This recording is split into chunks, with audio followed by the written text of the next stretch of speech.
La entrevista a la carta. Nos acompaña a esta hora Roberto Castillo, el exdirector del INEC. Roberto, ¿cómo está? Muy buenas tardes. Buenas tardes, Gisela. Un gusto. Gracias por acompañarnos. Roberto, entiendo que al menos 461.394 personas ecuatorianos han logrado obtener un empleo adecuado en un año. Pero ¿cuántos ecuatorianos se encuentran en este momento en situaciones laborales donde reciben menos del salario básico unificado? Bueno, efectivamente el día lunes publicamos las últimas cifras disponibles que corresponden a diciembre del 2021. Es decir, es la fotografía al mes de diciembre y estos datos se los puede comparar obviamente puede ser con el inicio de gestión del gobierno de mayo o con diciembre del 2020. Si me permites, Gisela, lo que hemos visto en los últimos meses ha sido una reactivación. Ya se lo he explicado de diferentes ámbitos y espacios, que obviamente tener en muy poco tiempo personas vacunadas posibilitó que la población vuelva a salir a trabajar. Y eso hizo que más personas recuperen sus trabajos que habían perdido. Había personas que tenían trabajos, pero tenían ingresos muy bajos y ahora tienen ingresos más altos. Y las cifras, en resumidas cuentas, entre mayo a diciembre del 2021, se observa dos mensajes. Uno, que cerca de 180,000 personas salieron de la situación de la desocupación o el desempleo. Es decir, que no tienen un trabajo y que quieren trabajar. Y por otro lado, 350,000 personas ahora tienen un empleo adecuado. Un empleo adecuado es una persona que trabaja y que gana $400 más al mes. Ahora bien, esto es parte de una comparación con un año 2020 complejo. Sí, pero todavía entiendo que hay un gran número y la mayoría de ecuatorianos con un empleo precario. ¿Qué significa un empleo precario? ¿Cuáles son las características? Sí, ahí si me permites concluir la idea.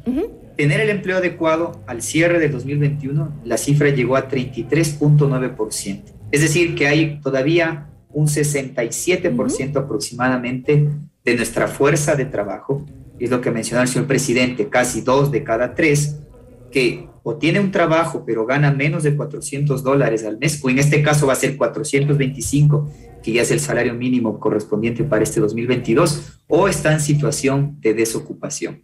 Pero si me permite concluir la idea, lo que estamos viendo es que antes del inicio de la pandemia, es decir, la última cifra disponible, prepandemia, el empleo adecuado estaba en 38.8%. Luego caímos alrededor del 30% y en este año se han recuperado 4 puntos porcentuales o 350,000 personas. Todavía, obviamente, necesitamos crecer para volver o regresar a los niveles prepandemia. Ahora, explíqueme entonces, ¿cuáles son las características del empleo precario, que es el que ocupan la mayoría de ecuatorianos? Claro, primero, desconozco no existe una definición estadística sobre un empleo precario. Lo que existe es una definición estadística sobre un empleo no adecuado y básicamente es trabajar, pero percibir ingresos o inferiores al salario mínimo. Es decir, personas que pueden trabajar 40, 50, 60 horas y a fin de mes no llegan ni siquiera a los $400 al mes. ¿Y cuáles han sido las principales causas dentro de los años de la pandemia para el incremento del subempleo? Bueno, en el caso de la subocupación es básicamente una respuesta justamente a la contracción que tuvimos en el mercado laboral, el desplome de las empresas, la pérdida de cerca de 700,000 puestos de trabajo adecuados que sucedió en el marco de la pandemia. Eso es otro dato importante. Es decir, en prepandemia y en el punto más fuerte de la pandemia, se perdieron cerca de 700,000. Hemos ya recuperado 350,000. Cuando se pierden esos empleos adecuados, las personas se refugian obviamente en empleos informales que no cotizan a la seguridad social, que no son estables, y esos potencialmente son personas que están en la subocupación. ¿Considera que esa recuperación de la que habla se está dando según las proyecciones esperadas para el segundo año de pandemia? Quisiera contextualizar. Los organismos internacionales, es decir, que están viendo lo que sucede en otros países del mundo, consideran que a grandes líneas tomará entre 2 a 3 años regresar a los niveles prepandemia. Y evidentemente cada país tiene diferentes situaciones políticas, económicas, que van a determinar el ritmo por el cual vamos a recuperarnos. En el caso de Ecuador, en lo específico, en estos últimos 7 meses ha sido un crecimiento notable, importante, pero claro, se requerirán nuevos incentivos, shocks, para que la población vuelva a salir a trabajar y tener mejores ingresos. Y ahí va la reflexión. Lo sumamente sensible que son estos indicadores, o dicho de otra manera, las personas que trabajan en un contexto de pandemia. Todavía tenemos más de 1 millón de ecuatorianos de 5 años y más que todavía no se vacunan, y es esa población la que agrava la situación epidemiológica del país y hace que potencialmente tengamos los problemas que ya se han venido esbozando en el mes de enero, donde se empieza otra vez a tener inconvenientes en la reactivación, y eso necesariamente en el mes de enero, cuando el INEC en febrero publique las cifras correspondientes a enero, potencialmente va a haber un deterioro. Entonces ahí la importancia de que esta recuperación todavía es muy sensible, porque necesitamos incrementar los márgenes de vacunación. Ahora, ¿qué hay de la brecha laboral de género en el Ecuador? ¿Se ha ahondado o ha mejorado? ¿Cuál es la situación actual? Bueno, esta es una situación estructural, Gisela, es decir, la diferencia entre lo que percibe un hombre y una mujer históricamente ha sido alrededor del 12 o 13% adicional de ingresos que en promedio tiene un hombre comparado con una mujer, pero algo que es positivo en esta etapa de la resiliencia. Las organizaciones internacionales hablan del 30%. Las organizaciones internacionales hablan de un 30%, sobre todo en Sudamérica, ¿no?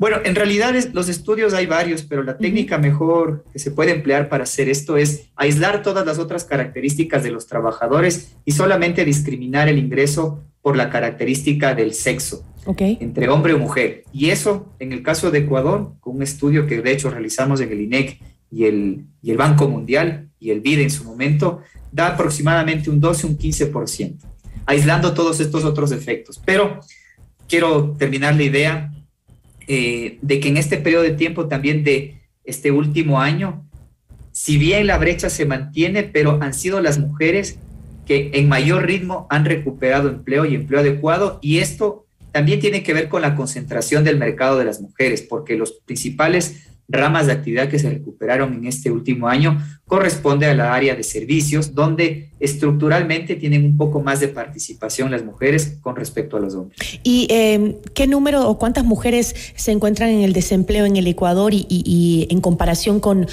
el número de hombres? Claro, a nivel nacional, en diciembre del 2021, la cifra cerró en cerca de 356,000 personas que están en desocupación. De ellos, 175,000 aproximadamente son hombres y 180,000 son mujeres. Interesante, ¿no? Hay mucho trabajo que hacer ahí, ¿no? Todavía en nuestra región, sobre todo. ¿Cómo está el tema de la pobreza y la pobreza extrema? ¿La situación ha mejorado? ¿La pobreza sigue yendo hacia abajo? ¿La pobreza y pobreza extrema? ¿Cómo están los datos? Muy buena pregunta. La encuesta de diciembre, a su vez, tiene una estadística adicional, y es los resultados de la pobreza monetaria y la pobreza estructural. Con un mercado laboral que en los últimos meses se recuperó, eso implica que las personas tuvieron mayores ingresos. Al tener mayores ingresos, los ingresos de los hogares potencialmente también iban a mejorar. Así que era esperable que también los niveles de pobreza de la etapa de la pandemia y en estos últimos meses hayan mejorado. De tal suerte que entre diciembre del 2020 a diciembre de 2021, la pobreza ha pasado del 33% a 27.7%. Esa reducción de aproximadamente 8 o 7 puntos porcentuales implican más de 750,000 personas que han salido de la situación de pobreza monetaria. ¿Qué quiero decir? Y solamente para contextualizar. Cuando llegó la pandemia, la pobreza subió en cerca de 1.4 millones de pobres. Es decir, 1.4 millones de ecuatorianos cayeron en un nivel de ingresos que no les permitía ni siquiera satisfacer sus necesidades básicas de alimentación. En los últimos 7 meses, no obstante, con la mejora en el mercado laboral, han logrado salir cerca de 750,000, Ahora bien, esto es positivo, pero a la vez es algo que hay que cuidar, porque los ingresos de esos hogares están afectados o son muy sensibles a lo que está pasando en el mercado laboral. Así que hay que cuidar mucho, es una noticia positiva, pero conforme sigan pasando el tiempo, lo interesante o lo que la política debería garantizar es de que estas personas logren mantenerse con estos ingresos por encima de los niveles de pobreza. Ahora tenemos que concluir, pero me gustaría saber, entiendo que se está trabajando en el Censo Nacional que está planificado para el último trimestre del 2022, ¿no? Se va a realizar después de 2 años de haberlo postergado debido a la pandemia. Esto implica que Ecuador va a tener cifras más actualizadas y que son básicas en este momento. ¿Cómo avanza la planificación? Gracias, Gisela, y esperemos que en una próxima oportunidad podamos hacer una entrevista exclusivamente para hablar del censo de población.